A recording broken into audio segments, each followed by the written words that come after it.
ఇక ఈరోజు నాగర్ కర్నూలు జిల్లా ప్రధాన వార్తలు చూసినట్టయితే పెంట్లవెల్లి మండలం మల్లేశ్వరం సమీపంలోని కృష్ణా నదిలో కొంతమంది గుత్తేదారులు నిషేధిత అలవివలతో వివిధ రాష్ట్రాలకు సంబంధించినటువంటి కొంతమందిని కూలీలను తీసుకొచ్చి వాళ్ళతో వెట్టి చాకిరీ చేయిస్తూ మత్స్య సంపదను దోచుకెళ్ళి సొమ్ము చేసుకుంటున్నారని చెప్పేసి వాళ్ళందరికీ కూడా ఎవరైతే వివిధ రాష్ట్రాల వాళ్ళు 38 మంది కూలీలు ఉన్నారో వాళ్ళందరికీ కూడా ఈరోజు అధికారులు విముక్తి కలిగించారు. తీగలాగితే డొంకంతా కదిలినట్టుగా విజయవాడకు చెందినటువంటి గణేష్ అనే అతను ఇక్కడ ఇంట్లో చెప్పకుండా వచ్చి ఇక్కడ వెట్టి చాకిరీ చేస్తూ ఉన్నాడు. అయితే అతను గణేష్ తప్పిపోయాడన్న సమాచారం మేరకు కుటుంబ సభ్యులంతా కూడా గణేష్ భార్యనే అనుమానించడంతో ఆమె చివరకు ఆత్మహత్యకు యత్నించగా ఈ విషయం జాతీయ ఆదివాసీ లీగల్ సెల్ అధికారులకు ఫిర్యాదు అందింది. గణేష్ ఆచూకీ కోసం వెతకగా అతను కొల్లాపూర్ సమీపంలో వెట్టి చాకిరీ చేస్తున్నాడన్న సమాచారం మేరకు వాళ్ళు అధికారులు అక్కడికి వచ్చి చూసినటువంటి పరిస్థితి.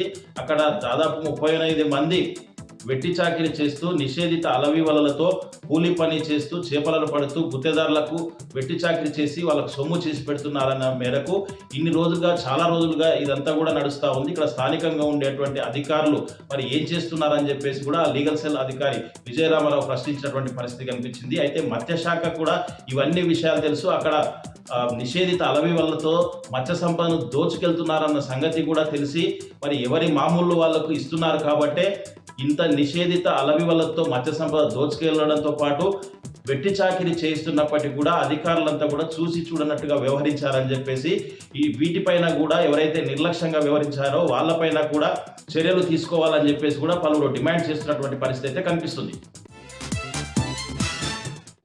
మరొక వార్త చూసినట్టయితే ఈరోజు నాగర్ కర్నూలు జిల్లా వ్యాప్తంగా కూడా ఉన్నటువంటి మాజీ సర్పంచ్లను ఎక్కడికక్కడ పోలీసులు పలు మండలాల్లో ఉన్నటువంటి మాజీ సర్పంచ్లను వాళ్ళ భర్తలను కూడా తీసుకొచ్చి ముందస్తు అరెస్టులు చేసి పోలీస్ స్టేషన్కు తరలించినటువంటి పరిస్థితి కనిపించింది. ఈరోజు చలో హైదరాబాద్ రాష్ట్ర సర్పంచ్ల సంఘం పిలుపు మేరకు ఈరోజు ముందస్తుగానే పోలీసులు వివిధ గ్రామాల్లో ఉన్నటువంటి సర్పంచ్ల ఇళ్లకు వెళ్ళి వాళ్ళను అరెస్ట్ చేసి పోలీస్ స్టేషన్కు తరలించినటువంటి పరిస్థితి కనిపించింది. నాగర్ కర్నూలు మండలంలో 6 మంది సర్పంచ్లను వాళ్ళ భర్తలకు కూడా తీసుకొచ్చి పోలీస్ స్టేషన్లో కూర్చోబెట్టినటువంటి పరిస్థితి కనిపించింది.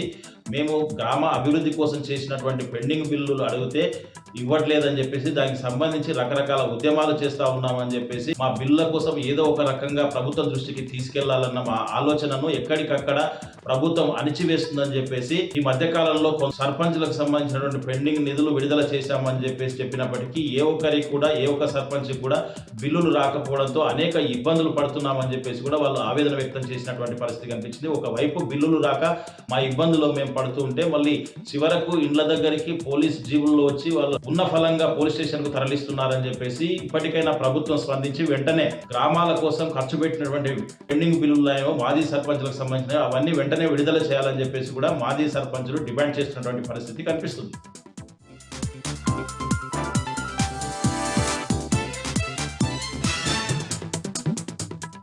ఇక సూర్యాపేట జిల్లా వార్తల విషయానికి వస్తే సూర్యాపేట జిల్లా కేంద్రంలో మీడియాతో మాట్లాడారు మాజీ మంత్రి సూర్యాపేట ఎమ్మెల్యే జగదీష్ రెడ్డి. కేటీఆర్ గారికి ఏసీబీ జారీ చేసినటువంటి నోటీసులపైన స్పందించడం జరిగింది. తీవ్రంగా ఆక్షేపణ వ్యక్తం చేశారు, ఆగ్రహం వ్యక్తం చేశారు.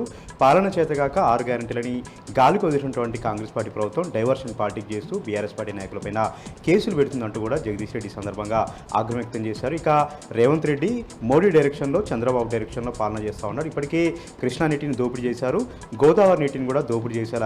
చంద్రబాబు పన్నాగ మంత్రులంటూ కూడా జగదీష్ రెడ్డి సందర్భంగా ఆగ్రహం వ్యక్తం చేశారు. చంద్రబాబుకు లోపాయకారిగా సహకరిస్తున్నారంటూ కూడా రేవంత్ రెడ్డి పైన తీవ్రంగా ఆరోపణలు చేయడం జరిగింది. రాష్ట్రంలో ఎక్కడ పాలన అక్కడే ఉంది, ఎక్కడ వేసిన గొంగలు అక్కడే ఉంది. ప్రధానంగా రైతులైతే ధాన్యం అమ్ముడుపోక 2 నెలలుగా ఇబ్బందులు పడుతూ ఉంటే ప్రభుత్వం చోద్యం చూస్తున్నట్టు కూడా జగదీష్ రెడ్డి సందర్భంగా ఆగ్రహం వ్యక్తం చేశారు. ఎన్ని కేసులు పెట్టినా ఎన్ని వేధించినా కూడా కాంగ్రెస్ పార్టీ ప్రభుత్వం నిలదీస్తూనే ఉంటాం, ప్రజాక్షేత్రంలో కాంగ్రెస్ పార్టీకి తగిన బుద్ధి చెప్తామని కూడా జగదీష్ రెడ్డి సందర్భంగా స్పష్టం చేశారు. యాదాద్రి భువనగిరి జిల్లా సంబంధించినటువంటి వార్తలు ఒకసారి వస్తే యాదాద్రి భువనగిరి జిల్లాలో పాడి రైతులు నిరసన కార్యక్రమం దిగారు. 3 నెలలుగా పాల బిల్లులు ఇవ్వట్లేదంటూ ప్రభుత్వం పైన నిరసన వ్యక్తం చేస్తూ మోత్కూరు మదర్ డైరీ కార్యాలయానికి తాళం వేసి నిరసన కార్యక్రమం దిగడం జరిగింది. 3 నెలలుగా 60 లక్షల రూపాయల బిల్స్ పెండింగ్లో ఉన్నాయి. నెల ఈఎంఐలు కట్టాల్సి ఉంది. మెయింటెనెన్స్ సరిపోక పాడి రైతులందరూ కూడా పాడిని వదిలేస్తున్నారంటూ కూడా పాడి రైతులు ఆగ్రహం వ్యక్తం చేశారు. లక్షల రూపాయల బిల్లులు ప్రభుత్వం వద్ద పెడితే తమ పరిస్థితి ఏంటి అంటూ కూడా వాళ్ళు ప్రశ్నించడం జరిగింది. ఇప్పటికే మదర్ డైరీని నిర్వీర్యం చేసేలాగా పెద్ద కుట్ర చేస్తూ ఉన్నారు. చేస్తున్నారు. మదర్ డైరీ ఆస్తులను కూడా అమ్మేలాగా ప్రభుత్వం పెద్ద కుట్ర చేస్తున్నట్టు కూడా వాళ్ళు ఆపడం జరిగింది.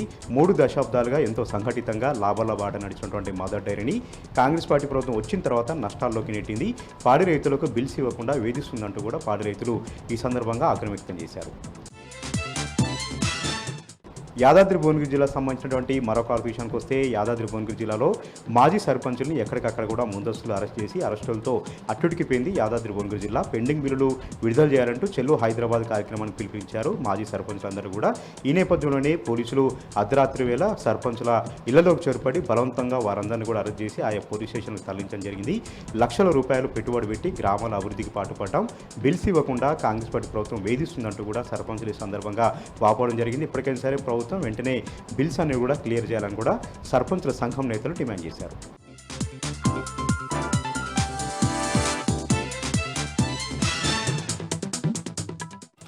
జగిత్యాల జిల్లా నుంచి ఇవాళ వార్తలు ఒకసారి పరిశీలిస్తే జగిత్యాల మున్సిపాలిటీ పరిధిలో దాదాపు 47కు పైగా ఆటోలు అలాగే 12 ట్రాక్టర్లు చెత్త సేకరిస్తున్నాయి నిత్యం. అయితే ఈ క్రమంలో ఇవాళ గత 3 రోజులుగా జగిత్యాల జిల్లా వ్యాప్తంగా కూడా మొత్తం ఈ జగిత్యాల పట్టణానికి సంబంధించి మొత్తం కూడా నిలిచిపోయాయి. కారణం ఈ డీజిల్ డబ్బులకు సంబంధించి కూడా ఆ పెట్రోల్ బంక్ యాజమాన్యానికి చెల్లించకపోని కారణంగా పూర్తి స్థాయిలో నిలిచిపోయాయి. అయితే దానికి సంబంధించి డీజిల్ కుంభకోణం అయితే కొనసాగినట్టు మనకు అర్థమవుతోంది. అయితే ఆ కుంభకోణంలో ఒక అధికారికి నోటీసులు ఇవ్వగా ఆ ఎంక్వైరీ అయ్యే వరకు కూడా ఆటోలు పూర్తి స్థాయిలో నిలిపివేశారు. దాదాపు నెలకు 12 లక్షలు అవుతుండగా ఈసారి 16 లక్షలకు పైగా జరగడంతో ఆడిటింగ్ తర్వాత ఈ విషయం బయటపడింది. దీంతో పూర్తి స్థాయిలో ఆటోలు నిలిచిపోయాయి. మరి అధికారులు చర్యలు తీసుకొని పూర్తి స్థాయిలో ఈ చెత్త సేకరణ కొనసాగించాలని అయితే స్థానికులు కోరుతున్నారు.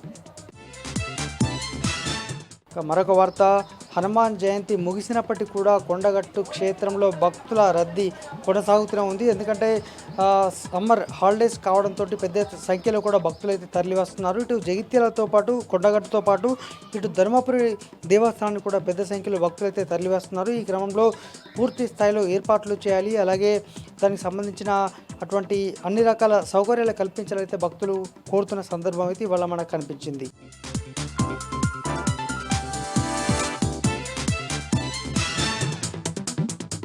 ఇక నిజామాబాద్ జిల్లాలోనే ప్రధాన వార్తల విషయానికి వస్తే నిజామాబాద్ జిల్లా కేంద్రంలో పోలీసులు విస్తృత తనిఖీలు నిర్వహించారు.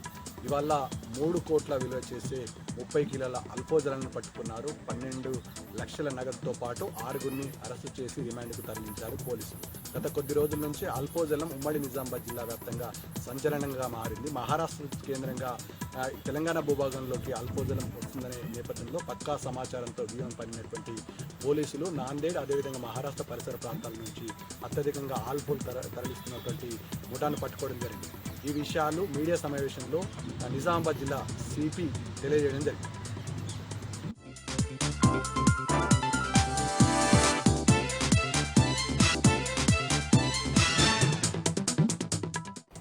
వరంగల్ జిల్లా ప్రధాన వార్తలను పరిశీలించినట్లయితే వరంగల్ రైల్వే స్టేషన్ పరిసర ప్రాంతాల్లో తాళం వేసి ఉన్న ఇళ్లను టార్గెట్ చేసి దొంగతనాలకు పాల్పడుతున్న 2 అంతర్రాష్ట్ర దొంగలను మట్టెవాడ పోలీసులు అరెస్ట్ చేశారు. వారి దగ్గర నుంచి 8 లక్షల రూపాయల విలువైన బంగారం, 1000 రూపాయల నగదు స్వాధీనపరుచుకున్నారు.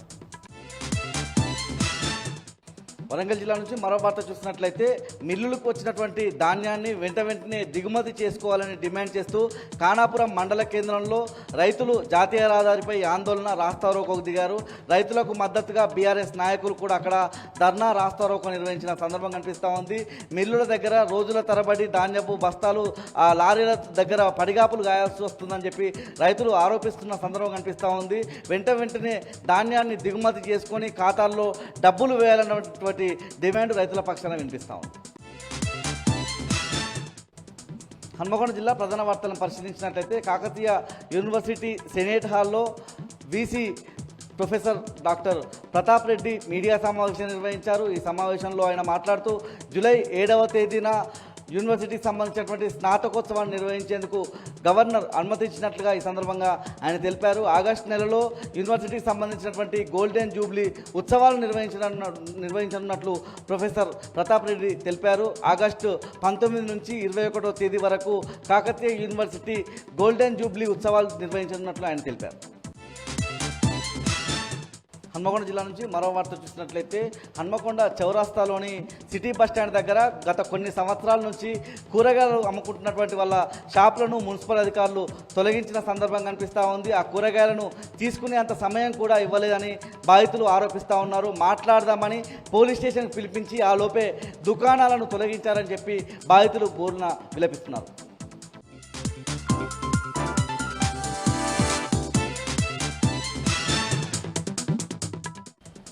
ఆదిలాబాద్ జిల్లా వార్తల విషయానికి వస్తే జిల్లాలో మాడిఫై సైలెన్సర్లపై పోలీసులు ఉక్కుపాదం మోపారు. జిల్లాలో ఇటీవల స్పెషల్ డ్రైవ్ నిర్వహించగా వాహనాలకు కంపెనీ నుంచి వచ్చే సైలెన్సర్ను తీసివేసి మోడిఫై సైలెన్సర్లు అమర్చిన 160 మాడిఫై సైలెన్సర్లను పోలీసులు స్వాధీనం చేసుకున్నారు. అయితే ఈరోజు జిల్లా కేంద్రంలోని కలెక్టరేట్ చౌరస్తాలో ట్రాఫిక్ పోలీసులు ఈ మోడిఫై సైలెన్సర్లను బుల్డోజర్లతో ధ్వంసం చేశారు. ఈ సందర్భంగా జిల్లా ఎస్పీ అఖిల్ మహాజన్ మాట్లాడుతూ జిల్లాలో శబ్ద కాలుష్యానికి కారణమవుతున్న మాడిఫై సైలెన్సర్లపై ఉక్కుపాదం మోపినట్టు తెలిపారు. ఇకపై మాడిఫై సైలెన్సర్ వినియోగిస్తే వారి వాహనాలను స్వాధీనం చేసుకోవడంతో పాటు ఈ మాడిఫై సైలెన్సర్లను బిగించిన వ్యక్తులపై కేసులు నమోదు చేస్తామని హెచ్చరించారు. ఇకపై ఎవరు కూడా ఈ మాడిఫై సైలెన్సర్లను వినియోగించరాదని ఇప్పటికే పోలీసులు స్పెషల్ డ్రైవ్ నిర్వహించి వాహనాలకు ఉన్న మోడిఫై సైలెన్సర్లను స్వాధీనం చేసుకోవడం జరిగిందని, ఇకపై మాత్రము ఖచ్చితంగా వాహనాలను స్వాధీనం చేసుకోవడంతో పాటు ఈ మోడిఫై సైలెన్సర్లను వినియోగించిన వారిపై కఠిన చర్యలు తీసుకుంటామని, అలాగే పొల్యూషన్ కంట్రోల్ యాక్ట్ కింద కేసులు నమోదు చేస్తామని హెచ్చరించారు. ఇక నిర్మల్ జిల్లా వార్తల విషయానికి వస్తే నిర్మల్ జిల్లాలో ఈరోజు జిల్లా ఇన్ఛార్జ్ మంత్రి లోకేశ్వరంలో పర్యటించిన నేపథ్యంలో బీఆర్ఎస్ నాయకులను పోలీసులు ముందస్తు అరెస్ట్ చేశారు.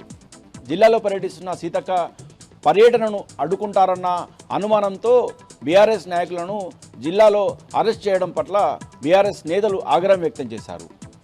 ఇప్పటికే గత వారం రోజులుగా అకాల వర్షాల కారణంగా వరిధాన్యం తడిసిపోయి ముద్దగా మారి జిల్లాలో ఈ వరిధాన్యం కొనుగోలు లేక రైతులు ఇబ్బంది పడుతున్నారని, అయినప్పటికీ అధికారుల్లో మాత్రం చలనం లేదని, ప్రభుత్వం కూడా ఇప్పటికీ ఈ తడిసిన ధాన్యాన్ని కొనుగోలు చేస్తామని ఇప్పటివరకు కూడా ఎలాంటి హామీ ఇవ్వకపోవడం పట్ల రైతులు అలాగే బీఆర్ఎస్ నాయకులు ఆగ్రహం వ్యక్తం చేశారు. ఇప్పటికైనా తడిసిన ధాన్యాన్ని కొనుగోలు చేయాలని, అలాగే 6 గ్యారెంటీలను అమలు చేయాలని, అలాగే 420 హామీలను అమలు చేయాలని ఈ సందర్భంగా బీఆర్ఎస్ నాయకులు డిమాండ్ చేశారు.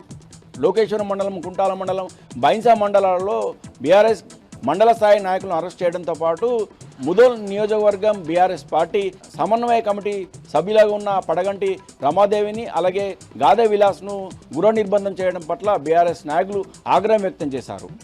ఇప్పటికే ప్రభుత్వము రాష్ట్రంలో నిర్బంధ పాలన చేస్తుందని, ఇప్పటికైనా ప్రభుత్వం వెంటనే తడిసిన ధాన్యాన్ని కొనుగోలు చేయాలని, అలాగే 6 గ్యారెంటీలను అమలు చేయాలని ఈ సందర్భంగా బీఆర్ఎస్ నాయకులు డిమాండ్ చేశారు.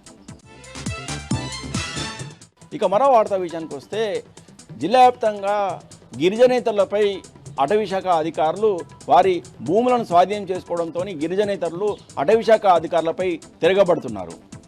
ఈరోజు ఖానాపూర్ నియోజకవర్గంలోని పెంబి మండలం ఇటిక్యాల గ్రామంలోను అలాగే కడెం మండలంలోని పలు గ్రామాలలో గిరిజనేతరులు సాగు చేసుకుంటున్న పోడు భూములను అటవీశాఖ అధికారులు స్వాధీనం చేసుకునే ప్రయత్నం చేశారు.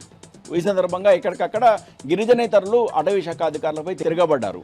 తాము తమ తాతలు ముత్తాతల నుంచి ఈ పోడు భూములలో వ్యవసాయం చేసుకుంటున్నామని, గతంలో ఎప్పుడు కూడా ఏ ప్రభుత్వం కూడా తమను అడ్డుకోలేదని, కేవలం కాంగ్రెస్ ప్రభుత్వం మాత్రమే గత 2 నెలలుగా తమను వేధిస్తుందని, ప్రస్తుతం ఖరీఫ్లో వర్షాకాలం పడుతున్న నేపథ్యంలో తాము పంటలను సాగు చేసుకుని ముందుకు రాగా అటవీశాఖ అధికారులు ఈ భూములు అటవీశాఖకు చెందాయని పేర్కొంటూ తమ భూములను స్వాధీనం చేసుకునే ప్రయత్నం చేస్తున్నారు. ఇప్పటికైనా ప్రభుత్వము ఈ అటవీశాఖ అధికారులపై చర్యలు తీసుకోవాలని, అలాగే తమ భూములలో పంటలు సాగు చేసినందుకు అవకాశం కల్పించాలని, లేని పక్షంలో తాము తమ ఆందోళనను మరింత ఉధృతం చేస్తామని హెచ్చరించారు. ఇక మరో వార్తా విషయానికి వస్తే ఇటు ఆదిలాబాద్ జిల్లాతో పాటు ఇటు నిర్మల్ జిల్లాలో ఈరోజు భారీ వర్షాలు కురిశాయి.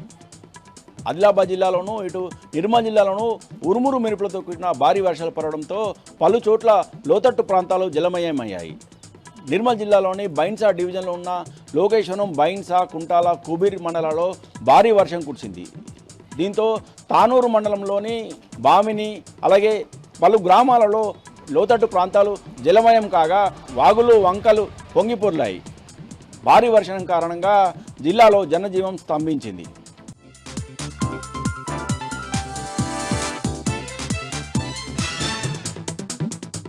ఉమ్మడి మెదక్ జిల్లాలో ఈరోజు ప్రధాన వార్తలు ఈ విధంగా ఉన్నాయి. సిద్దిపేట జిల్లా వార్తలు వచ్చేసరికి సిద్దిపేట జిల్లా ఎమ్మెల్యే క్యాంపు కార్యాలయంలో మాజీ మంత్రి హరీష్ రావు చేనేత కార్మికులకు 50 మందికి మహిళలకు కుట్టు మిషన్లు పంపిణీ చేశారు. స్థానిక పద్మశాలి సంఘం ఆధ్వర్యంలో జరిగినటువంటి ఈ కార్యక్రమంలో పలువురు పద్మశాలి సంఘం నాయకులు కూడా పాల్గొన్నారు. ఈ సందర్భంగా 50 మంది మహిళలకు, పేద మహిళలకు ఉచితంగా కుట్టు మిషన్ల పంపిణీ కార్యక్రమం జరిగింది. ఈ కార్యక్రమంలో హరీష్ రావు పాల్గొని వాళ్లకు కుట్టు మిషన్లు పంపిణీ చేశారు. ఈ సందర్భంగా హరీష్ రావు మాట్లాడుతూ ముఖ్యంగా తెలంగాణ రాష్ట్ర ప్రభుత్వం మహిళల పట్ల చిన్నచూపు చూస్తున్నదని, ముఖ్యంగా పేద మహిళలకు ఇవ్వాల్సిన అనేక సౌకర్యాలు కూడా బంద్ చేసిందని చెప్పి ఆయన ఈ సందర్భంగా చెప్పారు. ముఖ్యంగా మహిళలకు ఆయన చేసిన ఏ ఒక్క వాగ్దానాన్ని కూడా నిలబెట్టుకోలేదని చెప్పి ఆయన అన్నారు. ముఖ్యంగా కళ్యాణలక్ష్మి పథకం కింద తులం బంగారం ఇస్తానని చెప్పినటువంటి రేవంత్ రెడ్డి ఇప్పటి వరకు కూడా ఒక్క పెళ్లికి కూడా తులం బంగారం ఇవ్వలేదని చెప్పారు. అట్లాగే మహాలక్ష్మి పథకం ద్వారా ప్రతి మహిళకు 2,500 రూపాయలు ప్రతి నెల ఇస్తానని చెప్పినటువంటి రేవంత్ రెడ్డి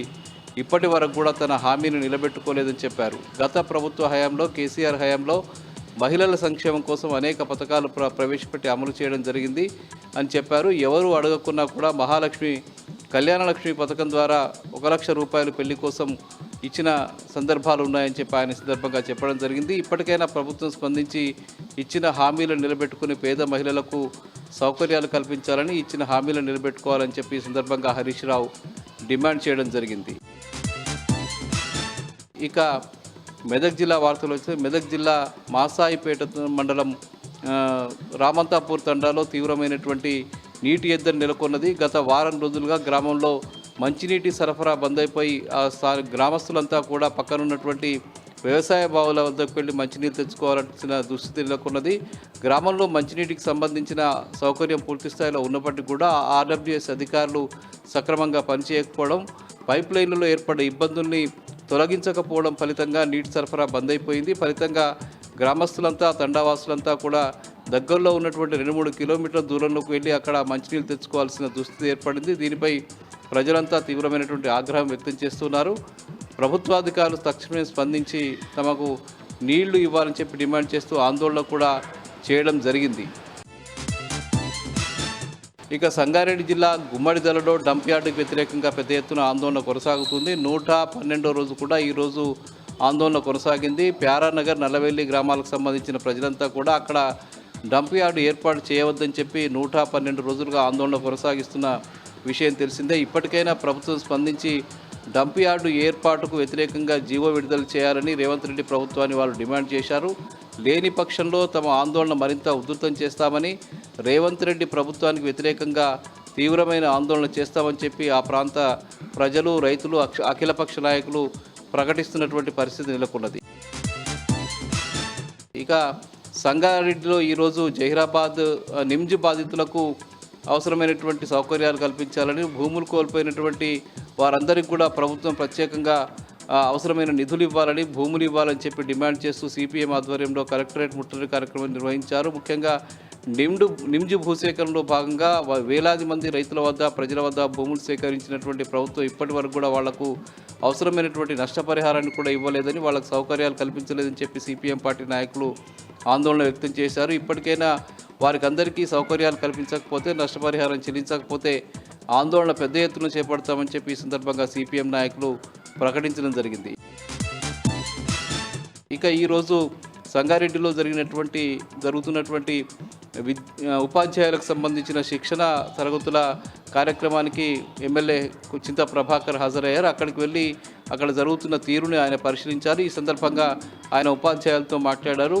భవిష్యత్తులో విద్యా వ్యవస్థను బాగుపరిచేందుకు అవసరమైనటువంటి చర్యలు తీసుకోవాలని, ముఖ్యంగా ప్రభుత్వ పాఠశాలలో నాణ్యమైన విద్యను అందించే దిశగా ఉపాధ్యాయులు కృషి చేయాలని చెప్పి ఆయన చెప్పారు. పేద విద్యార్థులకు అవసరమైనటువంటి మంచి విద్యను అందించే దిశగా ఉపాధ్యాయులు కూడా కృషి చేయాలని చెప్పి ఈ సందర్భంగా ఆయన ఉపాధ్యాయులకు చెప్పడం జరిగింది.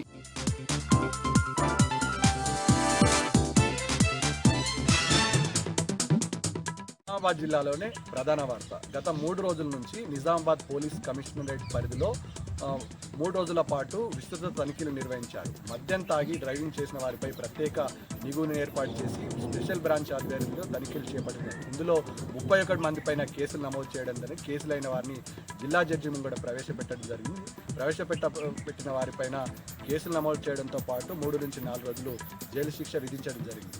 మద్యం తాగి వాహనాలు నడిపిన వారిపై చట్టపరమైన చర్యలు తీసుకుంటామని హెచ్చరించారు. అదేవిధంగా మద్యం తాగడం వల్ల జరిగే ప్రమాదాలపైన ఈ మద్యం బాబులకు వివరించడం జరిగింది. జిల్లా సిపి తో పాటు జిల్లాలో ఉన్న పోలీసులు ఈ నేపథ్యంలో 3 నుంచి 4 రోజులు శిక్షలు అనుభవించాల్సిన అవసరం ఉంటుందని, అకారణంగా మద్యం సేవించి వాహనాలు నడపడం వల్ల కుటుంబ సభ్యులకు దూరం అవడంతో పాటు కుటుంబంలో మార్పులు అదేవిధంగా అనర్థాలు సంభవించే ప్రమాదం ఉంటుంది. కాబట్టి మద్యం తాగి వాహనాలు నడిపితే చట్టపరమైన చర్యలు తీసుకుంటామని హెచ్చరించారు నిజామాబాద్ జిల్లా సిపి.